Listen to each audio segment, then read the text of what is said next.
Oke, Assalamualaikum warahmatullahi wabarakatuh. Sekarang kita masuk ke pertemuan pertama untuk mata praktikum pemrograman web. Kita akan bahas tentang HTML dan CSS. HTML itu codingan utamanya atau bahasa penanda yang digunakan untuk memberikan konten, teks, struktur, dan makna semantik. Nah, kalau untuk CSS adalah mempermudahnya itu untuk melakukan desain suatu web. Nah, di HTML itu ada tag, elemen, dan atribut. Nah, tag ini adalah untuk memberitahu web browser apakah fungsi yang digunakan pada sifat tersebut termasuk dari elemen apa. Ada elemen teks atau elemen paragraf atau elemen image, audio, dan lain-lain. Nah, tag itu ada dua macam, ada tag pembuka dan penutup. Kalau tag pembuka itu pakai kurung dua kayak biasa, kurung dua biasa. Nanti diisi dengan yang titik-titik ini diisi dengan elemennya. Nah, untuk penutupnya itu sama kayak gini, cuma ditambahin slash aja di awal, tambahin slash atau garis miring, diikuti dengan elemennya. Contoh untuk yang tag P ini adalah bahwa dari kata ini adalah sebuah paragraf termasuk ke dalam elemen paragraf. Untuk membukanya menggunakan ini, untuk membukanya dengan sintaks tag kayak gini, tag kurung buka nih lancip, kurung buka dengan pad dan ditutup dengan kurung ini tambahin slash p. Nah, untuk membuat atau membuka dan menutup sebuah dokumen HTML adalah sintaks seperti ini nih, HTML terus diakhiri dengan tambahan slash HTML. Nah, ini elemennya, elemen itu yang merupakan isi dari tagnya. Nah, isi tagnya itu baik kalau ini di pembuka dan penutup. Nah, ini isi tagnya. Nah, isi tagnya itu harus taruh di tag yang dibuat buka sama tag di penutup juga harus diisi juga. Nah, ini elemen-elemennya. Jadi saya kasih link tambahan untuk referensi elemen-elemen HTML dan kalian tinggal masukin aja di tagnya. Nah, di sini atribut HTML. Nah, atribut HTML itu informasi tambahan, misalnya tag A. Kan kalau nggak ada huruf ini kan cuma tag A, tag udah, berarti kan cuma termasuk tulisan aja, tulisan biasa lah. Nah, kalau ditambah huruf ini atau bisa dikenal tuh, kalau menurut saya itu hyperlink referention atau hyperlink referensi. Nah, huruf ini menuju biasanya dalam bentuk link atau lokasi file atau nama file atau pemanggilan file dan lain-lain, itu macam-macam. Nah, huruf ini membentuk link, berarti website TI ini jika kalian tekan website TI maka akan langsung menuju ke website ini. Dan pilih kemudian dapat aja.db dan tulisan ini sebelum kalian klik akan berubah jadi biru itu kan menandakan hyperlink kayak gitu. Nah, dia adalah CSS ini yang sudah dibilang sebelumnya itu untuk membuat desain dari web kalian. Ada 3 macam jenis CSS, ada inline, internal, dan eksternal. Kalau internal itu sudah input sama sintaksnya, jadi sintaks langsung di dalamnya, langsung didesain di dalamnya tanpa perlu di edit terlebih dahulu baru desain. Maksudnya desain dulu baru coding ini gitu. Jadi inline itu langsung didesainnya di situ di tempat itu juga. Kalau internal CSS itu kalian bikin desainnya dulu baru kalian coding isi dari webnya. Nah, kalau external CSS itu kalian bikin file terpisah, yang satu file HTML dan satunya lagi file CSS. Nah, nanti file CSS itu nanti tinggal kalian panggil di file HTML. Itu contohnya nanti codingannya, ada codingannya. Nah, ini sekarang codingan. Ini adalah bentuk umum dari HTML. Di head yang ini untuk yang biasa di sini nih, Nih, kalau bagian ini content channel ini tabel mahasiswa itu adalah untuk bagian head, dan dia bagian head, dan tulisan content channel, tabel mahasiswa dan lain-lain itu adalah title-nya. Nah, ini awali tag dengan ini, diakhiri dengan ini, begitu. Nah, ini body ini itu adalah isi dari web yang kalian akan bikin. Nah, sekarang saya ada contoh programnya. Ini saya mau nampilin tabel mahasiswa. Nah, kita tabel mahasiswa. Yang ini kan tabel mahasiswa. Nah, ini adalah pemanggilan file CSS untuk tipe eksternal CSS, karena saya menggunakan eksternal CSS. Nah, ini codingannya ini untuk pemanggilan file CSS jika kalian pakai eksternal CSS, begitu. Nah, ini body, dan isi dari bodinya ini adalah isi filenya, isi konten websitenya. Serta ini yang dimana nanti outputnya itu semua tulisan, tabel segala macam itu berada di tengah-tengah. Satu ini adalah heading atau judul.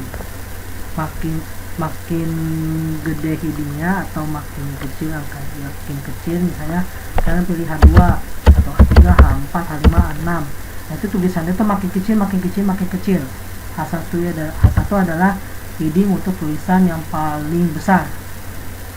Paling kecil itu untuk heading H6. Nah, bayar ini adalah tag elemen untuk melakukan perintah membuat spasi atau membuat baris baru, atau bisa dikenal dengan bikin enter. Nah, untuk buat nah kan di sini tabel class table.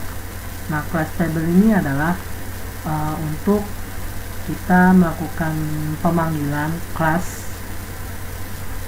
atau pemanggilan variabel yang ada di dalam file CSS. Ini misalnya kan di tabel class table, kita menuju ke tabel file style.css. Sini tabel kan.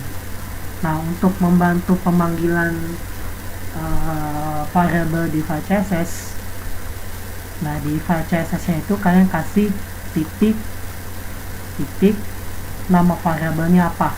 Misalkan di sini kan tabel class.table, class table, berarti di file CSS dikasih titik table, dikasih titik table. Itu kalian bukan dengan kurung kawa buka, dia kena kurung kawa tutup. Nah, isinya dari class table ini isi dengan desain yang kalian isi dengan desain yang akan kalian buat. Misalnya lebarnya mau gimana, tipe tulisannya mau gimana, fontnya gimana, backgroundnya gimana, dan lain-lain. Itu bebas sesuai dengan imajinasi kalian, sekreatif kalian, bebas. Nah, ini ada kelas TH. Jadi kalau mau manggil variabel di file CSS bagi menggunakan eksternal, pertama melakukan kelas nama variabelnya apa. Nah, di file CSS nya itu kan kasih titik nama variabel yang udah kalian deklarasiin di file HTML di bagian kelas. Ini kan karena saya membuat tabel. Soalnya dari mana? Ini kan tabel. Bentuk tabelnya ini, desain tabelnya nih, desain tabel. Terus ini TR-nya ini adalah untuk membuat desain tabelnya. Desain tabel, bener-bener desain kotak tabel gitu ya. Nah, TH ini adalah untuk tabel heading. Tabel heading itu lebih ke judul yang ada di dalam tabel tersebut. Nanti contohnya kita bandingin outputnya. OTH gitu ya. Untuk tabel itu judul di bagian selnya, di bagian sel tabel tersebut. Nah, T ini adalah isi dari tabel tersebut. Isi dari tabel kan, kalau tabel biasa kan bentuknya kosong, belum ada isi apa-apa, cuma baru headingnya doang. Nah, ini tagging ini fungsinya untuk itu, mengisi dari sel-sel yang masih kosong, sel-sel tabel yang masih kosong gitu. Oke, biasa diawali dengan ini, diakhiri dengan ini. Kalau untuk yang tag yang pembuka ini untuk pemanggilan file untuk pemanggilan variabel di file CSS nya itu cuma hanya bisa kalian masukkan di tag pembuka, di tag penutup gak bisa. Kalian bisa masuk di tag pembuka, ini kan masuknya kan di tag pembuka. Nah, ini misalnya cuma di sini. Kalau mau manggil variabel di file CSS pakainya class buat manggil variabel yang ada di file CSS itu pakainya class. Tinggal kalian masukin aja pakai tanda petik 2 atau petik 1 nggak apa-apa.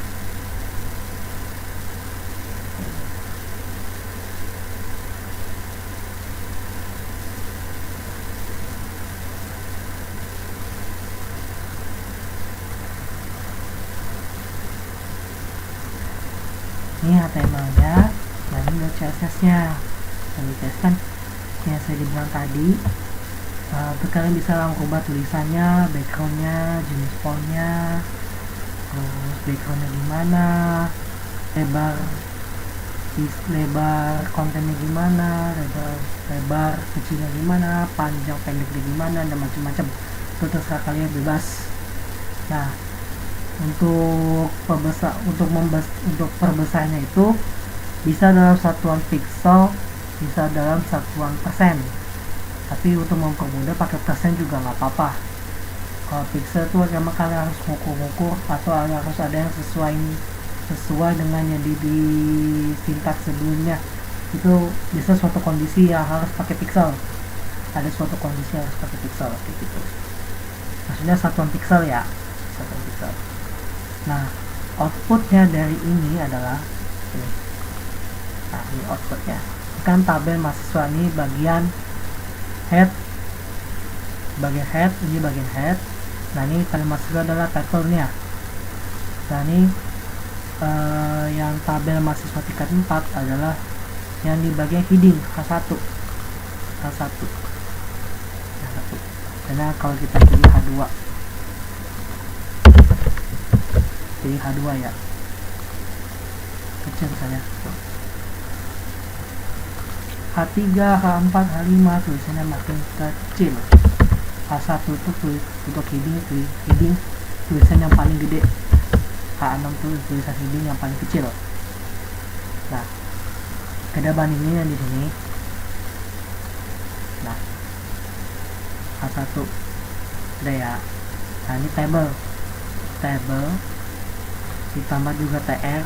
Nah, ini terjadi deh table. tr itu untuk membuat table, th itu untuk membuat table heading. Table heading tuh ini. Table ini kan th itu kan ada nomor, nama, and kelas. Nah, ini table headingnya nih. Buat dimasukin ke heading untuk bagian kolom atau baris kayak gitu.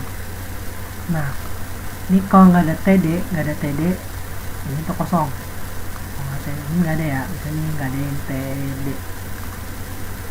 Nah, nggak ada td, kosong gini aja udah kosong. Nah, makanya kalau cuma kayak gini ya cuma gini aja kosong. Nah, makanya dengan ada td nya ini kita bakal mengisi data ke dalam tabel tersebut, tabel yang ada di sini. Kalau kita refresh, ini kan td, ini jadi muncul. Ini tulis, ini kan th ini kan udah ada th ini kan th ini masuk ke file CSS. Kita manggilnya dengan kelas nama variabel untuk bisa di file CSS pakai bantuan titik nama variabel. Jadi kalau kelas th berarti di CSS nya itu titik th. text align-nya center di center di tengah, background color-nya warna blue atau biru, font weight-nya itu bold, jadi kita tulisannya itu bold. Nah di sini kan ada tanda kelas no, kelas nama, kelas npm, dan kelas KLS. Untuk kelasnya no yang nomor 1 no, text align-nya center di tengah semua. Untuk nama kan di tengah ya, outputnya di tengah semua nama nih, dot nama text align center. Ini kalian bisa ubah kalian mau left, mau center, mau right itu selesai. Sama center tengah kan, tengah semua. npm juga sama, npm text align-nya center tengah semua. Terus kelas KLS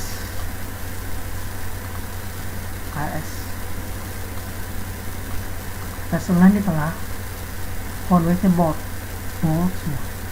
Sekarang kita ganti italic. Oh, nggak bisa italic.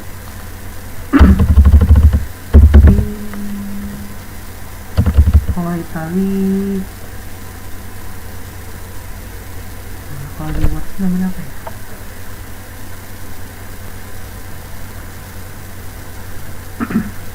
Apa namanya? Kalau di Word itu namanya underline. Ini kadang ada kadang enggak ya, jadi kalian nggak bisa asal soalnya, nggak bisa, jadi cuma bisa bold atau kalian hapus font weight-nya.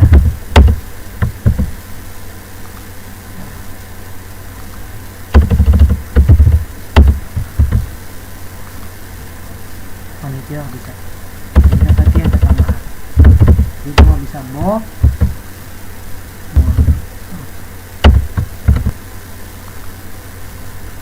Bold juga boleh, hasilnya masalahnya text line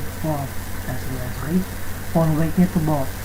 Nah ini hasilnya kayak gini outputnya ya kalau itu aja untuk pertemuan pertama membahas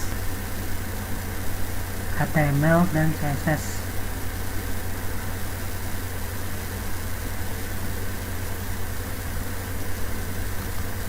Untuk style CSS ya.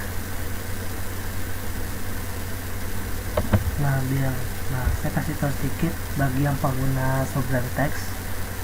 Untuk membuat HTML, kalian perlu kasih new file dulu.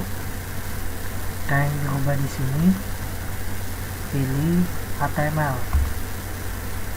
Untuk mempermudah, kalian nggak harus ketik dari awal. Ketik dari awal itu maksudnya ketik dari dokumen, tapi itu kan ketik manual. Kalian pakai aja itu template yang udah ada. Caranya tuh ketik tools, snippets, pilih HTML. Karena kita udah set HTML ya, jadi snippet HTML. Udah, tinggal kalian bikin type-nya gimana sama body websitenya gimana, atau ada tambah-tambah lain. Kalian mau manggil file CSS juga boleh. Gitu, pokoknya caranya biar cepat ya, dengan cara cepatnya biar kalian nggak coding dari awal. Kan kalau ketika awal manual kan capek dari awal sampai akhir ya. Nah pakai template-nya aja udah disediain. Kalau kalian set bahasa pemrogramannya begitu. Begitu juga dengan untuk membuat file CSS itu file kayak biasa, ujung pilih CSS. Biasanya kalau kita udah pilih bahasa pemrogramannya itu udah ada library otomatisnya, sama kalian ketika kalian pakai Notepad++ kan pas kalian ngetik ada referensi pakai ini tuh. Nah kalian pakai aja itu, kita udah otomatis. Dan stepnya itu kurang lebih itu aja. Nanti kalau ada kurang jelas atau kalian mau tanyain bisa kalian ajukan di sesi Google Meet nanti. Jadi sekian, terima kasih, thank you.